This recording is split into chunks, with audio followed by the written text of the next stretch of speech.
Pakistani drama industry रोशनियों से भरी एक ऐसी दुनिया जिसके पीछे छुपी है एक dark reality.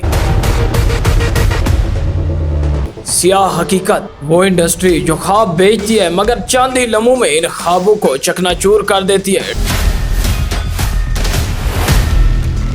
Destroy dreams in few moments. यहाँ शोहरत भी एक लम्हे में मिलती है मगर सब कुछ छिन जाने में भी जरा देर नहीं लगती। कभी किसी अदाकार की जिंदगी गुर्बत में ढल गई तो कभी कोई अदाकारा शोहरत के बोझ तले दब गई, या यूं कहें कि कमरे में कई दिनों बाद मुर्दा हालत में पाई गई।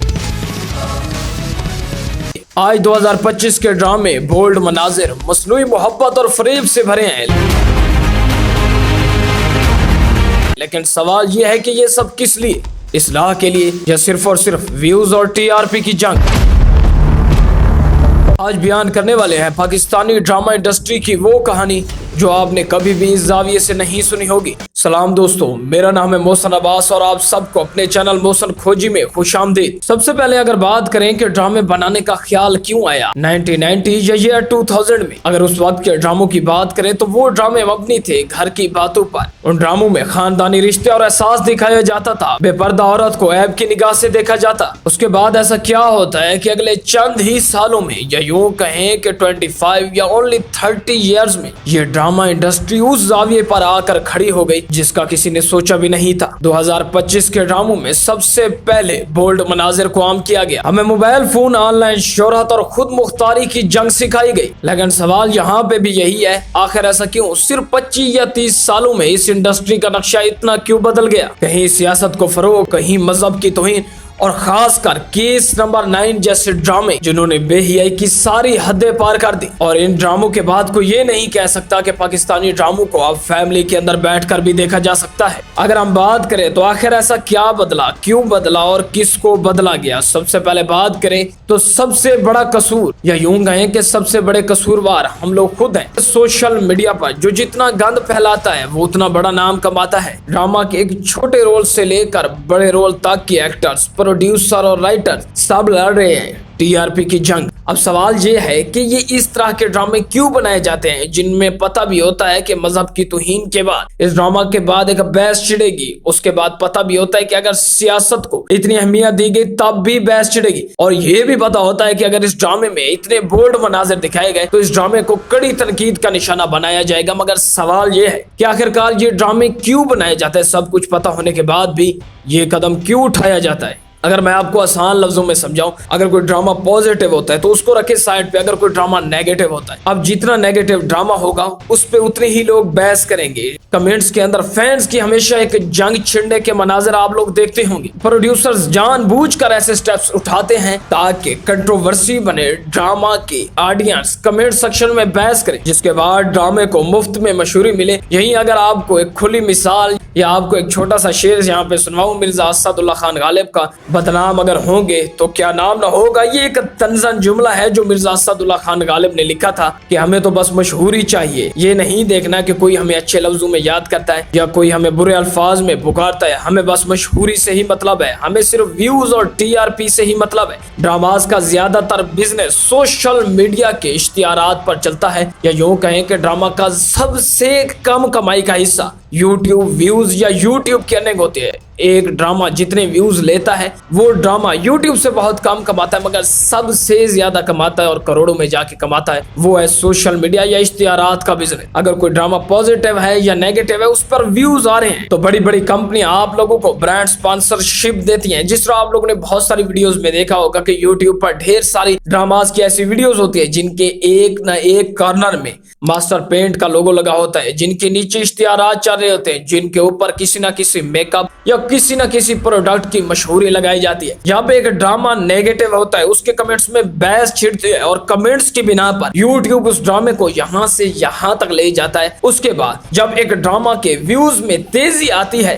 तो ये इश्तिहारात का बिजनेस और ब्रांड स्पॉन्सरशिप की कीमतें आसमान से बातें करने लगती है। जितने ड्रामास जितना हिट होगा, चाहे ये पॉजिटिव है चाहे ये नेगेटिव है, ड्रामास की जितनी रीच होगी सोशल मीडिया या इश्तिहारात से उतना ज्यादा ही कमाया जाएगा। इसलिए आपको पहले भी कहा, हर चैनल, हर प्रोडक्शन हाउस चाहता है एक सुपरहिट ड्रामा, कोई ना कोई ऐसा ड्रामा जिसने बाद में जाके कंट्रोवर्सी क्रिएट करनी होती है। जिस तरह कुछ दिनों पहले एक शेर ड्रामा आया था, जिसकी शुरुआती एपिसोड में दानिश तैमूर का निकाह एक सैयदजादी के साथ दिखाया जा रहा था। उस ड्रामा की कितनी बहस छिड़ी थी, और जाके देखें कि उस ड्रामा की टीआरपी या उस ड्रामा में व्यूज की जंग किस बुलंदी तक जा पहुंची। उस ड्रामा को खूब कंट्रोवर्शियल बनाया गया था। अगर कोई भी इस टाइप का ड्रामा होता है तो सबसे पहले इस ड्रामे की स्क्रिप्ट तैयार होने के बाद ये ड्रामा किसी ना किसी अदाकार को ऑफर किया जाता है। कुछ अदाकार इनकार करते हैं तो सैकड़ों अदाकार इस इंडस्ट्री में ऐसे बैठे होते हैं जो कि इकरार कर लेते हैं, क्योंकि पाकिस्तानी ड्रामा इंडस्ट्री ऐसी एक इंडस्ट्री है जो कि कई टैलेंटेड लोगों का करियर खा गई है, और कई टैलेंटेड लोगों को अपना लूहा मनवाने में कई साल या अपनी जिंदगी का एक बड़ा अरसा लगा है। इन ड्रामास के पीछे सबसे बड़े कसूरवार दो हैं। सबसे पहले हम लोग देखने वाले प्रोड्यूसर हमारे दिमाग से खेलता है कि अगला बंदा क्या देखना चाहता है, और उसके बाद प्रोड्यूसर जो इन सब चीजों को बनाता है। इनमें अगर कोई मुझे कसूरवार नहीं लगता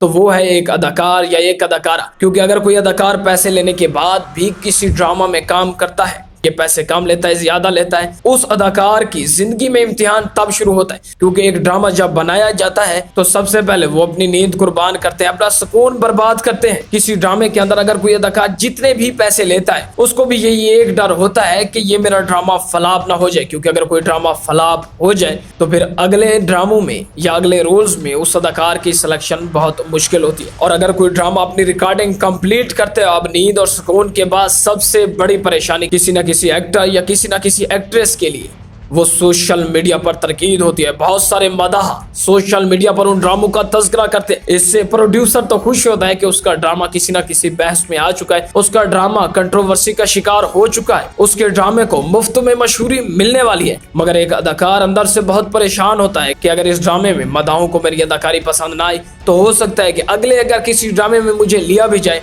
तो वो ड्रामा भी मेरा फ्लॉप ही होना है। और अगर बात करें हमारे दिमाग से खेलने की, तो इस ड्रामे के अंदर हमें इतना जज्बाती बनाया जाता है कि एक सास जो कि किसी ड्रामों में बहू के साथ ज्यादतियां करती है, बहू के साथ चाल चलन करती है, बहू के साथ कोई चाल खेलती है, तो वो फिर औरत पूरे ड्रामे में हमें जहर लगती है। हालांकि हम लोग जानते भी हैं कि ये सारा ड्रामा है, ये सारा कैमरे के सामने के मनाजर है, मगर उसके बाद भी हमें जज्बाती लेवल हमारा इस हद तक बढ़ा दिया जाता है कि वो सास हमें पूरे ड्रामे में जहर लगने लगती है। अब कुछ दिन पहले एक ड्रामा रिलीज हुआ है जिसका नाम केस नंबर 9 है। अगर इसी एक ड्रामे की हम लोग बात करें तो इसमें कुछ ऐसे रोल होते हैं जिसमें सबसे पहले कुछ ऐसे सीन्स दिखाए जाते हैं जिनको फैमिली में देखना बेहद मुश्किल होता है। पहले इन ड्रामों में ये दिखाया जाता था कि कोई ना कोई लड़की जो कॉलेज, यूनिवर्सिटी या कहीं जॉब पे जाती है तो वो शादी किए बगैर प्रेग्नेंट हो जाती है। वहां तक भी बात समझ में आती थी, मगर उस चीज को भी तनकीद किया जाता था। मगर अब जो चीज इन ड्रामों में आने लगी है अगले ठीक 5 से 10 सालों या इससे भी बहुत कम अरसे में बॉलीवुड और पाकिस्तानी ड्रामा इंडस्ट्री में कोई फर्क नजर नहीं आएगा। 2025 में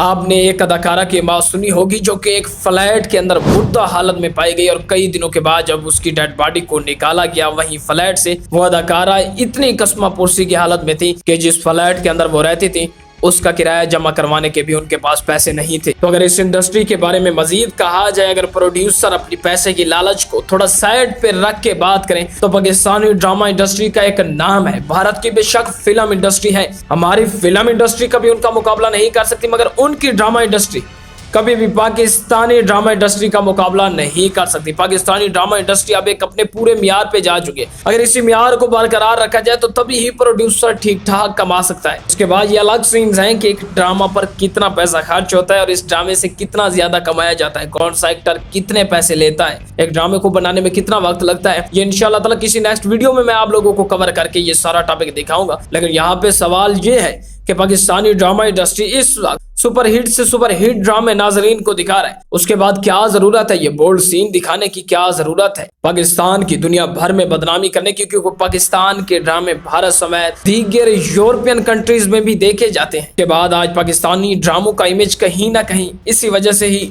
यूरोपियन कंट्रीज के कल्चर से जोड़ा जाता है, ताकि वो लोग इन ड्रामों को देखें, उन लोगों के मुताबिक ये ड्रामे तैयार किए जाए। क्योंकि यूरोपियन कंट्री से जो व्यूज आते हैं उनकी अर्निंग इतनी ज्यादा होती है कि आप सोच भी नहीं सकते। अगर आपको मैं आसान लफ्जों में समझाऊं तो पाकिस्तानी व्यूज पर, जहां में 5000 व्यूज पर सिर्फ $1 मिलता है, वहीं अगर बात करें कि 1000 व्यूज पर $5 मिलते हैं तो आप लोगों को यकीन नहीं आएगा। मोबाइल फोन खुद मुख्तारी और बेपर्दगी की ये जंग एक न एक दिन हमें हमारे साथ पाकिस्तानी ड्रामा इंडस्ट्री को समेट कर ले डूबेगी। पाकिस्तानी नाजरीन और प्रोड्यूसर्स को भी चाहिए कि अपने मुल्क की हालत पर रहम करें। दोस्तों ये थी एक शॉर्ट सी वीडियो पाकिस्तानी ड्रामा इंडस्ट्री के ऊपर आने वाले कुछ नए ड्रामों के ऊपर। मजीद ऐसी वीडियोस के लिए अपने ही यूट्यूब चैनल मोहसन खोजी को सब्सक्राइब करना मत भूलिएगा। मिलते हैं अब आपसे नेक्स्ट वीडियोस में, तब तक के लिए अल्लाह हाफिज। पाकिस्तान जिंदाबाद।